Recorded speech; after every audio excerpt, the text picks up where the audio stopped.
প্রিয় শিক্ষার্থীরা, আজকের এই অর্থনীতি ক্লাসে সবাইকে স্বাগতম।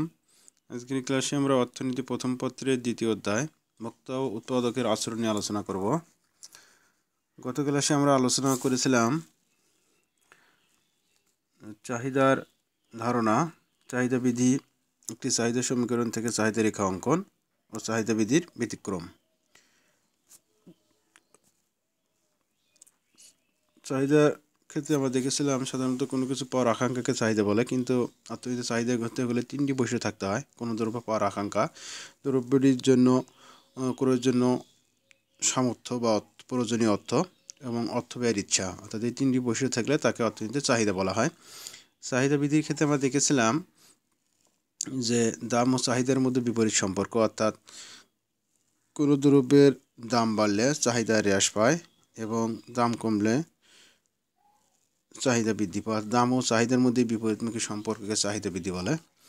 আমরা আরও দেখেছিলাম যে একটি চাহিদা সমীকরণ থেকে চাহিদা রেখা অঙ্কন, অর্থাৎ এক্ষেত্রে প্রথমে আমরা দেখেছিলাম যে একটি চাহিদা সূচি দেওয়া থাকলে সেখান থেকে কিভাবে একটি চাহিদা চাহিদা রেখা অঙ্কন করা যায়। তাছাড়াও যদি কোনো সমীকরণ দেওয়া থাকে সেক্ষেত্রে আমরা দেখেছিলাম যে কীভাবে এখান থেকে আমরা চাহিদা রেখা অঙ্কন করবো। এক্ষেত্রে আমরা দেখেছিলাম প্রথমে চাহিদার সমীকরণ থেকে একটি চাহিদা সূচি তৈরি করতে হয়, এই সূচির আলোকে একটি চাহিদা রেখা অঙ্কন করতে হয়। এই দুটি জিনিস আমরা এখানে শিখেছিলাম। এছাড়াও আমরা দেখেছিলাম যে চাহিদা বৃদ্ধির ব্যতিক্রম। আমরা চাহিদা বৃদ্ধির ক্ষেত্রে দেখেছিলাম দাম ও চাহিদার মধ্যে বিপরীত সম্পর্ক, কিন্তু দাম ও চাহিদার মধ্যে সম্পর্ক যদি বিপরীতমুখী না হয়, অর্থাৎ এক্ষেত্রে যদি দাম ও চাহিদার মধ্যে সম্পর্ক ধনাত্মক হয় বা সমমুখী হয়, সেক্ষেত্রে এটা চাহিদা বৃদ্ধির ব্যতিক্রম। আমরা দেখেছিলাম যে সাধারণ দ্রব্যের ক্ষেত্রে সাধারণত চাহিদা বৃদ্ধি প্রযোজ্য হয়, কিন্তু নিকৃষ্ট দ্রব্য বা গিভেন দ্রব্য বা ভেবলেন দ্রব্য, এই সকল দ্রব্যের ক্ষেত্রে কিন্তু চাহিদা বৃদ্ধির ব্যতিক্রম ঘটে, অর্থাৎ দাম ও চাহিদার মধ্যে সম্পর্কটা বিপরীতমুখী হয় না, এক্ষেত্রে ধনাত্মক বা সমমুখী সম্পর্ক দেখা যায়। এগুলো হলো চাহিদা বৃদ্ধির ব্যতিক্রম। তো আজকের ক্লাসে আমরা আলোচনা করব চাহিদা রেখা ডান দিকে নিম্নগামিতার কারণ। গত ক্লাসে আমরা দেখেছিলাম যে চাহিদা রেখা বাম থেকে ডান দিকে নিম্নগামী হয়। আজকে আমরা দেখব যে কী কারণে চাহিদা রেখা বাম থেকে ডান দিকে নিম্নগামী হয়, অর্থাৎ চাহিদা রেখার ডান দিকে নিম্নগামিতার কারণ। এছাড়া আমরা আরও আলোচনা করব যে চাহিদা সূচি ও চাহিদা রেখার মধ্যে পার্থক্য, অর্থাৎ চাহিদা সূচি ও চাহিদা রেখার মধ্যে কী পার্থক্য আছে এই বিষয়টি দেখব। এছাড়া আমরা আরও আলোচনা করব ব্যক্তিগত চাহিদা ও বাজার চাহিদা, চাহিদার নির্ধারকসমূহ, চাহিদা অপেক্ষক ও চাহিদা সমীকরণ গঠন। তো এই বিষয়গুলো নিয়ে আজকের ক্লাসে আমরা আলোচনা করব ইনশাল্লাহ। তো প্রথমেই আমরা আলোচনা করব যে চাহিদা রেখা ডান দিকে নিম্নগামিতার কারণ। গত ক্লাসে আমরা দেখেছিলাম যে একটি চাহিদা সূচি বা একটি চাহিদা সমীকরণ থেকে চাহিদা রেখা অঙ্কন। সেক্ষেত্রে আমরা দেখেছিলাম যে চাহিদা রেখা বাম থেকে ডান দিকে নিম্নগামী হয়। এখন চাহিদা রেখা ডান দিকে কেন নিম্নগামী হয় সেই বিষয়গুলোর সম্পর্কে আজকে ক্লাসে আমরা আলোচনা করব। দেখো, প্রথমেই আমরা দেখব চাহিদা রেখার নিম্নগামিতার কারণ। এক নম্বর কারণ হলো চাহিদা বিধি। গত ক্লাসে আমরা চাহিদা বিধি সম্পর্কে বিস্তারিত আলোচনা করেছি। তারপর একটু দেখি যে চাহিদা রেখার ডান দিকে নিম্নগামিতার প্রধান বা মৌলিক কারণ হলো চাহিদা বিধি, অর্থাৎ চাহিদা রেখা যে ডান দিকে নিম্নগামী হয় এর প্রধান কারণ হলো চাহিদা বিধি। অর্থাৎ অন্যান্য অবস্থায় স্থির থেকে কোনো দ্রব্যের দাম বাড়লে চাহিদা কমে এবং দাম কমলে চাহিদা বাড়ে।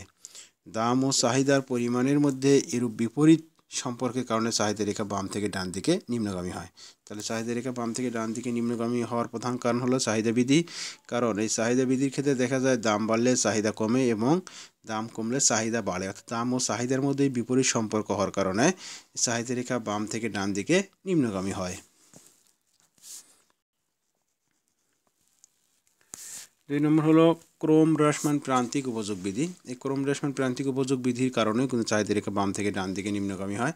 তো ক্রম হ্রাসমান প্রান্তিক উপযোগ বিধির কারণে চাহিদা রেখা বাম থেকে ডান দিকে নিম্নগামী হয়। এই বিধি অনুযায়ী কোনো দ্রব্যের ভোগ বাড়লে ভোক্তার নিকট তার প্রান্তিক উপযোগ কমতে থাকে, সেজন্য দাম হ্রাস পেলে দ্রব্যের চাহিদার পরিমাণ বৃদ্ধি পেয়ে থাকে এবং দাম বৃদ্ধি পেলে চাহিদার পরিমাণ হ্রাস পেয়ে থাকে। ফলে চাহিদা রেখা বাম থেকে ডানকে নিম্নগামী হয়, অর্থাৎ বিপরীত দাম ও চাহিদার পরিমাণের মধ্যে বিপরীতমুখী সম্পর্ক হওয়ার কারণেই কিন্তু চাহিদা রেখা বাম থেকে ডান দিকে নিম্নগামী হয়। এরপর 3 নম্বর হলো প্রকৃত আয় প্রভাব। কোনো দ্রব্যের দাম কমলে ভোক্তার প্রকৃত আয় বেড়ে যায়, অর্থাৎ কোনো দ্রব্যের দাম যদি কমে যায় সেক্ষেত্রে কিন্তু ওই দ্রব্যটি ক্রয়ের জন্য পূর্বের তুলনায় কম পরিমাণ অর্থ ব্যয় করতে হয়। তার কারণে কি হয়? প্রকৃত আয় বেড়ে যায়। অর্থাৎ কোনো দ্রব্যের দাম কমলে ভোক্তার প্রকৃত আয় বেড়ে যায়, কারণ ফলে ভোক্তা পূর্বের অর্থ দ্বারাই অধিক পরিমাণ দ্রব্য ক্রয় করতে পারে। অর্থাৎ দ্রব্যের দাম কমার কারণে ভোক্তার প্রকৃত আয় বেড়ে গেলে চাহিদার পরিমাণও বেড়ে যায়, ফলে চাহিদা রেখা বাম থেকে ডান দিকে নিম্নগামী হয়। এরপর 4 নম্বর কারণ হলো পরিবর্তক প্রভাব। মনে করি গুড় ও চিনি দুটি পরিবর্তক দ্রব্য। আমরা কিন্তু আগে শিখেছি যে পরিবর্তক দ্রব্য কি। অর্থাৎ কোনো একটি দুটি দ্রব্যের মধ্যে সম্পর্ক চলে এরকম হয় যে একটি দ্রব্যের পরিবর্তে অন্য একটি দ্রব্য ব্যবহার করা যায় এবং এখান থেকে প্রায় সমান উপযোগ লাভ করা যায়, তাহলে সেক্ষেত্রে ওই দুটি দ্রব্যকে বলা হবে পরিবর্তক দ্রব্য। যেমন গুড় ও চিনি, গুড়ের পরিবর্তে আমরা চিনি ব্যবহার করতে পারি, তাহলে এক্ষেত্রে গুড় ও চিনি হবে পরিবর্তক দ্রব্য। আচ্ছা, এখন আমরা দেখি যে পরিবর্তক প্রভাবটা কীরকম। আমরা এখানে মনে করি গুড় ও চিনি দুটি পরিবর্তক দ্রব্য। এখন গুড়ের দাম স্থির থেকে চিনির দাম কমলে চিনির চাহিদা বেড়ে যায়। গুড়ের দাম স্থির আছে কিন্তু চিনির দাম কমলো, আমরা জানি যে দ্রব্যের দাম কমে সেই দ্রব্যের চাহিদা কিন্তু বেড়ে যায়। অর্থাৎ এখানে গুড়ের দাম স্থির থেকে যদি চিনির দাম কমে তাহলে কী হবে, চিনির চাহিদা বেড়ে যায়, এবং চিনির দাম বাড়লে চিনির চাহিদা কমে। চিনির দাম যদি এখন বেড়ে যায় সেক্ষেত্রে চাহিদা কিন্তু কমে যাবে, ফলে চাহিদা রেখা বাম থেকে ডান দিকে নিম্নগামী হয়। একে পরিবর্তক প্রভাব বলে। অর্থাৎ দাম এখানে কমলে চাহিদা বাড়তেছে আর দাম বাড়লে চাহিদা কমতেছে, আর এই কারণে চাহিদা রেখা বাম থেকে ডান দিকে নিম্নগামী হয়। একে বলা হবে পরিবর্তক প্রভাব। এরপর 5 নম্বর কারণ হলো ঋণাত্মক ঢাল। চাহিদা রেখার ঢাল ঋণাত্মক হওয়ায় তার দাম ও চাহিদার পরিমাণের মধ্যে বিপরীত সম্পর্ক প্রকাশ করে, ফলে চাহিদা রেখা বাম থেকে ডান দিকে নিম্নগামী হয়। একে সমীকরণ আমরা জানি একটি চাহিদার সমীকরণ কিউডি সমান এ মাইনাস বিপি, এটি একটি কি সমীকরণ, এটিকে চাহিদার সমীকরণ। এখান থেকে অন্তর্করণের মাধ্যমে কিন্তু আমরা ঋণাত্মক ঢাল নির্ণয় করতে পারি। খুব অন্তর্করণের সাহায্যে আমরা পাবো এখানে মাইনাস বি। এখানে দেখলাম যে তাহলে এটা কী বের হলো, এটা হলো ঢাল। আমরা ঢাল বের করলাম, ঢাল বের করে দেখলাম যে ঢাল হচ্ছে ঋণাত্মক, সুতরাং চাহিদা রেখার ঢাল ঋণাত্মক হয়, আর ঋণাত্মক ঢাল হওয়ার কারণে কিন্তু চাহিদা রেখা বাম থেকে ডান দিকে নিম্নগামী হয়। এখন আমরা আলোচনা করব চাহিদা সূচি ও চাহিদা রেখার মধ্যে পার্থক্য। প্রথমে আমরা দেখি যে সংখ্যাগত পার্থক্য। চাহিদা বিধিকে যখন তালিকার মাধ্যমে প্রকাশ করা হয় তখন তাকে বলা হবে চাহিদা সূচি, কিন্তু চাহিদা বিধিকে যখন রেখাচিত্রের মাধ্যমে প্রকাশ করা হয় তখন তাকে চাহিদা রেখা বলে। তাহলে সূচির চাহিদা বিধিকে তালিকার মাধ্যমে প্রকাশ করাকে চাহিদা সূচি বলে, আর চাহিদা বিধিকে রেখার মাধ্যমে প্রকাশ করাকে বলা হবে চাহিদা রেখা। এরপর 2 নম্বর হলো প্রকাশ। চাহিদা সূচি হলো চাহিদা বিধির একটি গাণিতিক প্রকাশ, অন্যদিকে চাহিদা রেখা হলো চাহিদা বিধির জ্যামিতিক প্রকাশ। 3 নম্বর হলো প্রকারভেদ। চাহিদা সূচি 2 প্রকার, একটা হলো ব্যক্তিগত চাহিদা সূচি, বাজার চাহিদা সূচি। অপরদিকে স্থিতিস্থাপকতার ভিত্তিতে চাহিদা রেখা হয় 5 প্রকার। এরপর 4 নম্বর পার্থক্য হলো নির্ভরশীলতা। চাহিদা সূচি চাহিদা রেখার উপর নির্ভরশীল নয়, পক্ষান্তরে চাহিদা রেখা চাহিদা সূচির উপর নির্ভরশীল। কারণ আমরা জানি যে একটি চাহিদা রেখা অঙ্কন করতে গেলে অবশ্যই একটি চাহিদা সূচি লাগবে, সেই জন্য বলা যায় যে চাহিদা সূচি চাহিদা রেখার উপর নির্ভরশীল নয়। অর্থাৎ চাহিদা সূচির ক্ষেত্রে আমাদের চাহিদা রেখার কোনো প্রয়োজন নেই, কিন্তু যদি আমরা চাহিদা রেখা অঙ্কন করতে যাই সেক্ষেত্রে চাহিদা সূচির প্রয়োজন, এই জন্য বলা হয় চাহিদা রেখা চাহিদা সূচির উপর নির্ভরশীল। এর 5 নম্বর হলো উপস্থাপন পদ্ধতি। চাহিদা সূচিতে সাধারণত বাম দিকে দাম ও ডান দিকে চাহিদার পরিমাণ উল্লেখ করা হয়, অন্যদিকে চাহিদা রেখায় ভূমি অক্ষে চাহিদার পরিমাণ আর লম্ব অক্ষে দাম দেখানো হয়। 6 নম্বর পার্থক্য হলো উদাহরণ। দেখো চাহিদা সূচির এখানে একটি উদাহরণ দেওয়া আছে। প্রথমে দেখো দাম দেওয়া আছে, তারপরে দেওয়া আছে চাহিদার পরিমাণ। বাম পাশে দাম আর ডান পাশে চাহিদার পরিমাণ। এখানে দাম 1 টাকা হলে চাহিদার পরিমাণ হয় 10 একক। দাম 2 টাকা 1 টাকা থেকে বেড়ে 2 টাকা হলে চাহিদার পরিমাণ কমে হয় 10 থেকে 8 একক। দাম আরও বেড়ে 2 টাকা থেকে 3 টাকা হলে চাহিদার পরিমাণ আরও কমে 8 টাকা থেকে 8 একক থেকে 6 একক হয়। অর্থাৎ এখানে দাম বৃদ্ধির সাথে সাথে চাহিদার পরিমাণ কমতেছে। এভাবে তালিকার মাধ্যমে প্রকাশ করাকেই বলা হবে এটা হলো চাহিদা সূচি। এই সূচিকে যখন আমরা রেখাচিত্রের মাধ্যমে প্রকাশ করব সেটা হবে চাহিদা রেখা।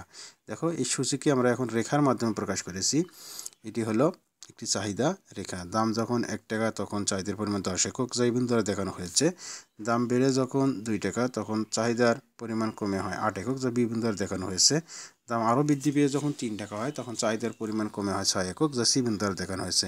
আর এ বি সি এই 3টি বিন্দু যোগ করে যে রেখা পাই সেটি হলো ডি ডি ড্যাশ, এটি একটি চাহিদা রেখা। তাহলে চাহিদা সূচীকে যখন আমরা রেখাচিত্রের মাধ্যমে প্রকাশ করতেছি সেটা হলো চাহিদা রেখা। এখন আলোচনা করব যে ব্যক্তিগত চাহিদা ও বাজার চাহিদা। তো প্রথমে আমরা দেখি যে ব্যক্তিগত চাহিদা কাকে বলে। একজন ভোক্তার চাহিদাকে ব্যক্তিগত চাহিদা বলে, অর্থাৎ বাজারে কোনো একজন ব্যক্তির যখন আমরা চাহিদা বিবেচনা করব সেটি হবে ব্যক্তিগত চাহিদা। অর্থাৎ একটি নির্দিষ্ট সময়ে নির্দিষ্ট দামে একজন ভোক্তা বাজার থেকে যে পরিমাণ দ্রব্য সামগ্রী ক্রয় করতে প্রস্তুত থাকে তাকে ব্যক্তিগত চাহিদা বলে। আচ্ছা, এখন দেখি বাজার চাহিদা। বাজারে সকল ভোক্তার চাহিদাকে বাজার চাহিদা বলে, অর্থাৎ একটি নির্দিষ্ট সময়ে বাজারে সকল ভোক্তার ব্যক্তিগত চাহিদার সমষ্টিকে বাজার চাহিদা বলে। অর্থাৎ বাজারে একজন ভোক্তা বিবেচনা করলে সেটি হলো ব্যক্তিগত চাহিদা, আর বাজারে সকল ভোক্তাকে যদি আমরা বিবেচনা করি সেক্ষেত্রে সেটা হবে বাজার চাহিদা। তাহলে আমরা সূত্রের সাহায্যে বাজার চাহিদা কী হবে দেখি। যে বাজার চাহিদা সমান, বাজার চাহিদার ক্ষেত্রে আমরা লিখব কিউডি সমান QD1, QD2, QD3, QD4 dot QDN, অর্থাৎ বাজারে সকল ভোক্তার চাহিদার সমষ্টি হলো বাজার চাহিদা। এখন আমরা একটু উদাহরণের মাধ্যমে বিষয়টি দেখব। দেখো, বর্তমানে 1 কেজি চালের দাম 60 টাকা। উক্ত দামে বাজারে 4 জন ভোক্তার চাহিদা যথাক্রমে 80 কেজি, 50 কেজি, 40 কেজি ও 30 কেজি। তাহলে বাজার চাহিদা কত? তাহলে সমাধানের ক্ষেত্রে আমরা প্রথমে সূত্রটি লিখব। এখানে কয়জন ভোক্তার কথা বলা হয়েছে? এখানে 4 জনের কথা বলা আছে। তাহলে আমরা কি লিখব? কিউডি সমান QD1, QD2, QD3, QD4। যেহেতু 4 জনের কথা বলা আছে 4টা আমরা এখানে যোগ করে দেব। তাহলে এই মানগুলো যদি আমরা বসিয়ে দেই, QD1 এর মান 80, QD2 এর মান হলো 50, QD3 মান হলো 40, QD4 হলো 30। দেখো এখানে মানগুলো দেওয়া আছে। 4 জন ভোক্তার কথা বলা আছে। প্রথমে হলো 80 কেজি, তারপরে 50 কেজি, 40 কেজি এবং 30 কেজি। তাহলে এই মানগুলো আমরা বসিয়ে যোগ করে দিই, তাহলে পাবো হলো 200 কেজি। তাহলে বাজার চাহিদা হলো 200 কেজি। এখন আমরা আলোচনা করব চাহিদার নির্ধারক সমূহ। চাহিদা যে সকল বিষয়ের উপর নির্ভর করে সেগুলোকে চাহিদার নির্ধারক বলে। অর্থাৎ চাহিদা অনেকগুলো বিষয়ের উপর কিন্তু নির্ভর করে। চাহিদা যে সকল বিষয়ের উপর নির্ভর করে সেগুলো হলো চাহিদার নির্ধারক। চাহিদা অনেকগুলো বিষয়ের উপর নির্ভর করে আমরা এই চাহিদা নির্ধারকগুলো আলোচনা করব। দেখো, 1 নম্বর হলো দ্রব্যের নিজস্ব দাম। কোনো দ্রব্যের দামের উপর সেই দ্রব্যের চাহিদা অনেকাংশেই নির্ভর করে। এক্ষেত্রে সাধারণত দ্রব্যের দাম কমলে চাহিদা বাড়ে এবং দাম বাড়লে চাহিদা কমে। অর্থাৎ দ্রব্যের নিজস্ব দাম চাহিদা নির্ধারণের প্রধান উপাদান হিসেবে কাজ করে।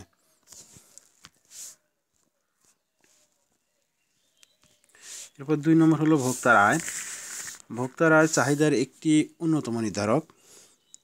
কারণ স্বাভাবিক দ্রব্যের ক্ষেত্রে ভোক্তার আয় বাড়লে চাহিদা বাড়ে এবং আয় কমলে চাহিদা কমে। কিন্তু নিকৃষ্ট বা গিফেন দ্রব্যের ক্ষেত্রে ব্যতিক্রম ঘটে। অর্থাৎ নিকৃষ্ট দ্রব্যের ক্ষেত্রে ভোক্তার আয় বাড়লে চাহিদা কমে এবং আয় কমলে চাহিদা বাড়ে। এরপরে 3 নম্বর হলো পরিবর্তক বা বিকল্প দ্রব্যের দাম। পরিবর্তক বা বিকল্প দ্রব্যের দামের উপর কোনো দ্রব্যের চাহিদা নির্ভর করে। পরিবর্তক দ্রব্যের দাম বাড়লে ক্রয়কৃত দ্রব্যের চাহিদা বাড়ে এবং পরিবর্তক দ্রব্যের দাম কমলে ক্রয়কৃত দ্রব্যের চাহিদা কমে। যেমন একটু উদাহরণ হিসেবে বলা যায় যে গুড় ও চিনির ক্ষেত্রে চিনির দাম এসির থেকে গুড়ের দাম বাড়লে চিনির চাহিদা বাড়ে। অর্থাৎ যে দ্রব্যের দাম বাড়বে সেই দ্রব্যের কিন্তু চাহিদা কমবে। তাহলে এখানে যদি চিনির দাম স্থির তাহলে চিনির চাহিদা বাড়ে এবং গুড়ের দাম কমলে চিনির চাহিদা কমে। গুড়ের দাম যদি কমে যায় তাহলে গুড় মানুষ বেশি করে ক্রয় করবে, এক্ষেত্রে চিনির দাম কিন্তু কমে। তাহলে বলা যায় যে পরিবর্তক বা বিকল্প দ্রব্যের দাম এটি হলো চাহিদার একটি নির্ধারক। এরপর 4 নম্বর হলো পরিপূরক দ্রব্যের দাম। পরিপূরক দ্রব্যের দামও দ্রব্যের চাহিদাকে প্রভাবিত করে। যেমন উদাহরণ হিসেবে বলা যায় চা ও চিনি দুটি পরিপূরক দ্রব্যের ক্ষেত্রে চায়ের দাম বাড়লে চিনির চাহিদা হ্রাস পায়। অর্থাৎ পরিপূরক দ্রব্যের ক্ষেত্রে একটি দ্রব্যের দাম বাড়লে অন্য দ্রব্যেরও চাহিদা কিন্তু কমে। দেখো এখানে তাহলে কী বলা আছে? পরিপূরক দ্রব্যের ক্ষেত্রে চা ও চিনি দুটি পরিবর্তক দ্রব্যের ক্ষেত্রে চায়ের দাম বাড়লে চিনির চাহিদা হ্রাস পায়, অর্থাৎ চায়ের দাম বাড়লেও কিন্তু চিনিরও চাহিদা হ্রাস পেয়েছে। এবং চায়ের দাম কমলে চিনির চাহিদা বৃদ্ধি পায়, অর্থাৎ চায়ের দাম যদি কমে যায় মানুষ কিন্তু চা বেশি পরিমাণ খাবে, সেক্ষেত্রে কিন্তু চা খেতে কী লাগবে, চিনিও লাগবে। তাহলে চায়ের দাম কমলে চিনির চাহিদা বৃদ্ধি পায়। এরপরে ৫ নম্বর হলো সময়। সময়ের পরিবর্তনের ফলে চাহিদারও পরিবর্তন ঘটে। যেমন উদাহরণ হিসেবে বলা যায়, শীতকালে গরম কাপড়ের চাহিদা বাড়লেও গ্রীষ্মকালে গরম কাপড়ের চাহিদা কমে যায়। তাহলে দেখো সময়ের কারণে কিন্তু চাহিদার হেরফের হচ্ছে, অর্থাৎ শীতকালে মানুষ গরম পোশাক বেশি পরে, এই জন্য কী হয়, শীতকালে গরম পোশাকের চাহিদা বাড়ে, কিন্তু গ্রীষ্মকালে তো গরম পোশাকের চাহিদা কমে, কারণ গ্রীষ্মকালে তো মানুষের গরম কাপড় ব্যবহার করবে না। তাহলে গ্রীষ্মকালে কী হয়, গরম কাপড়ের চাহিদা কমে। তাহলে সময়ের কারণে কিন্তু দেখা যাচ্ছে যে চাহিদার হেরফের হচ্ছে। আবার গ্রীষ্মকালে আইসক্রিমের চাহিদা বাড়লেও শীতকালে আইসক্রিমের চাহিদা কমে। তাহলে কী হয়, গ্রীষ্মকালে কিন্তু সাধারণত মানুষ বেশি আইসক্রিম খেতে পছন্দ করে, বেশি আইসক্রিম খায়। তাহলে কী হয়, গ্রীষ্মকালে আইসক্রিমের চাহিদা বাড়লে শীতকালে আইসক্রিমের চাহিদা কম, কারণ শীতকালে তো মানুষ আইসক্রিম খাবে না বা আইসক্রিম খাওয়ার পরিমাণ কমিয়ে দেবে। তাহলে শীতকালে আইসক্রিমের চাহিদা কমে যায়। তাহলে সময় কিন্তু একটা গুরুত্বপূর্ণ বিষয়, অর্থাৎ চাহিদা নির্ধারক হিসেবে আরেকটি বিষয় আমরা দেখলাম, সেটি হলো সময়। এরপর ৬ নম্বর হলো রুচি ও পছন্দের পরিবর্তন। ভোক্তার রুচি ও পছন্দ দ্রব্যের চাহিদাকে প্রভাবিত করে।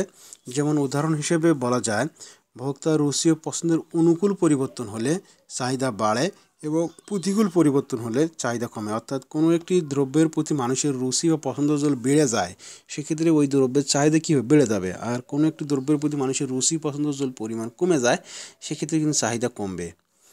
এরপর ৭ নম্বর হলো বাজারে ক্রেতার সংখ্যা। বাজারে ক্রেতার সংখ্যা চাহিদাকে প্রভাবিত করে। বাজারে ক্রেতার সংখ্যা বেশি হলে চাহিদা বাড়ে এবং ক্রেতার সংখ্যা কম হলে চাহিদা কমে। অর্থাৎ কোনো একটি বাজারে যে পরিমাণ দ্রব্য সামগ্রীর যোগান বা সরবরাহ ছিল, একই পরিমাণ থেকে যদি ক্রেতার সংখ্যা বেড়ে যায়, সেক্ষেত্রে কি মানে বেশি পরিমাণ মানুষ ওই দ্রব্য ক্রয়ের জন্য আগ্রহ প্রকাশ করলে সেক্ষেত্রে কী হবে, ওর চাহিদা বেড়ে যাচ্ছে। আর যদি ক্রেতার সংখ্যা কমে যায় তাহলে চাহিদা কমবে। এরপর ৮ নম্বর হলো জনসংখ্যার পরিবর্তন। জনসংখ্যার পরিবর্তন হয়, অর্থাৎ জনসংখ্যা বাড়লে বা কমলে চাহিদার পরিবর্তন হয়, কারণ জনসংখ্যা বাড়লে ক্রেতার সংখ্যা কী হবে, বেড়ে যাবে, এর ফলে চাহিদা বাড়বে। আর জনসংখ্যা কমলে ক্রেতার সংখ্যা কমবে, ফলে চাহিদা কমে যাবে। এরপর ৯ নম্বর হলো বিজ্ঞাপন।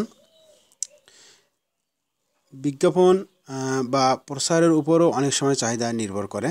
কোনো দ্রব্যের চাহিদা বৃদ্ধিতে বিজ্ঞাপন গুরুত্বপূর্ণ ভূমিকা পালন করে। আমরা দেখি যে সাধারণত বিভিন্ন ধরনের দ্রব্য সামগ্রীর বিজ্ঞাপন দেওয়া হয়, এরপরে কিন্তু মানুষ ওই দ্রব্যটির সম্পর্কে জানতে পারে, তার কারণে কিন্তু ওই দ্রব্যের চাহিদা বৃদ্ধি পায়। তাহলে কি বলা যায়, বিজ্ঞাপন কারণেও ও চাহিদার পরিবর্তন হয়, এই জন্য বিজ্ঞাপন একটি চাহিদার নির্ধারক। এরপরে ১০ নম্বর হলো আয়ের বন্টন। আয়ের বন্টন সুষম হলে দরিদ্র মানুষের আয় বাড়ে বলে চাহিদার পরিমাণ বৃদ্ধি পায়। অর্থাৎ আয়ের বন্টন যদি সুষম হয়, সেক্ষেত্রে দরিদ্র মানুষের কাছে বেশি পরিমাণ অর্থ চলে যাবে, তার ক্ষেত্রে সেদের চাহিদা কিন্তু বাড়বে। আবার আয় বন্টনে বৈষম্য থাকলে মানুষের আর্থিক অবস্থার অবনতির কারণে সামগ্রিক চাহিদা হ্রাস পাবে। তাহলে আয়ের বন্টন একটি চাহিদার নির্ধারক। এরপরে ১১ নম্বর হলো জীবনযাত্রার মান। জীবনযাত্রার মান চাহিদাকে প্রভাবিত করে, কারণ দেশের মানুষের জীবনযাত্রার মান বাড়লে ভোগ্য দ্রব্য সামগ্রীর চাহিদা বৃদ্ধি পায়, বিপরীত অবস্থায় হ্রাস পায়। তাহলে জীবনযাত্রার মানও চাহিদার একটি নির্ধারক, কারণ জীবনযাত্রার মানের উপর চাহিদার পরিমাণের কম বেশি হতে পারে। অর্থাৎ জীবনযাত্রার মান উন্নত হলে চাহিদার দ্রব্য সামগ্রীর চাহিদা বৃদ্ধি পাবে, আর জীবনযাত্রার মান যদি নিম্ন হয়ে যায় সেক্ষেত্রে চাহিদা হ্রাস পাবে। এরপরে ১২ নম্বর হলো সঞ্চয় প্রবণতা। সঞ্চয় প্রবণতা বেশি হলে ভোগ প্রবণতা কম থাকে, ফলে চাহিদার পরিমাণ কম হয়। আবার সঞ্চয় প্রবণতা কম হলে ভোগ প্রবণতা বেশি থাকে, ফলে চাহিদার পরিমাণ বেশি হয়। অর্থাৎ তাহলে কী হয়, সঞ্চয় প্রবণতার সাথে এই চাহিদার এই সম্পর্কটা কী হচ্ছে, ঋণাত্মক হচ্ছে। অর্থাৎ সঞ্চয় মানুষ যদি বেশি করে সেক্ষেত্রে কিন্তু ভোগের পরিমাণ কমবে, আর ভোগের পরিমাণ কমা হলে কি চাহিদার পরিমাণ কমবে। আর যদি সঞ্চয় প্রবণতা কম হয়, মানুষ কম সঞ্চয় করে, তার মানে কি বেশি ভোগ করবে, আর বেশি ভোগ করার মানেই হচ্ছে চাহিদার পরিমাণ বেশি হবে। এখন আমরা দেখব যে চাহিদা অপেক্ষক কাকে বলে বা চাহিদা অপেক্ষক কি। দেখো, চাহিদা যে সকল বিষয়ের উপর নির্ভর করে তাদের সাথে চাহিদার পরিমাণের নির্ভরশীলতার গাণিতিক সম্পর্কে বলা হবে চাহিদা অপেক্ষক। তাহলে চাহিদা যে সকল চাহিদা অনেকগুলো বিষয়ের উপর নির্ভর করে আমরা দেখলাম। চাহিদা যে সকল বিষয়ের উপর নির্ভর করে তাদের সাথে চাহিদার পরিমাণের যে নির্ভরশীলতা সম্পর্ক, গাণিতিক সম্পর্ক, এটাকে বলা হবে চাহিদা অপেক্ষক। তাহলে এই সমীকরণকে আমরা কীভাবে বলতে পারি? কিউ ডিএক্স অর্থাৎ এক্স দ্রব্যের চাহিদার পরিমাণ equal function P X I R T T N A G I dot dot, অর্থাৎ এখানে কিউ ডিএক্স হলো এক্স দ্রব্যের চাহিদার পরিমাণ। এক্স দ্রব্যের চাহিদা কী বিষয়ের উপর নির্ভর করে? দেখো, পি এক্স অর্থাৎ এক্স দ্রব্যের দাম, আই ভোক্তার আয়, আয় হলো সম্পর্কিত দ্রব্যের দাম, টি হলো সময়, ছোট হাতে টি হবে ভোক্তার রুচি, এন হবে বাজারে ক্রেতার সংখ্যা, এ হলো অ্যাডভার্টাইজমেন্ট বা বিজ্ঞাপন, জি হলো গভর্নমেন্ট বা সরকারের ভূমিকা, এটি হলো আন্তর্জাতিক বাণিজ্যের ধরন। তাহলে এই সকল বিষয়ের উপর যেহেতু চাহিদা নির্ভর করে, তাহলে এইগুলোর সাথে চাহিদার পরিমাণের যে সম্পর্ক, গাণিতিক সম্পর্ক, এটা হবে চাহিদা অপেক্ষক। এখন আমরা দেখবো যে চাহিদার সমীকরণ গঠন। দেখো, একটু গুরুত্বপূর্ণ বিষয়, এটা পরীক্ষায় তোমাদের এই সৃজনশীল প্রশ্নের জন্য গুরুত্বপূর্ণ, আবার এমসিকিউ এর জন্য গুরুত্বপূর্ণ।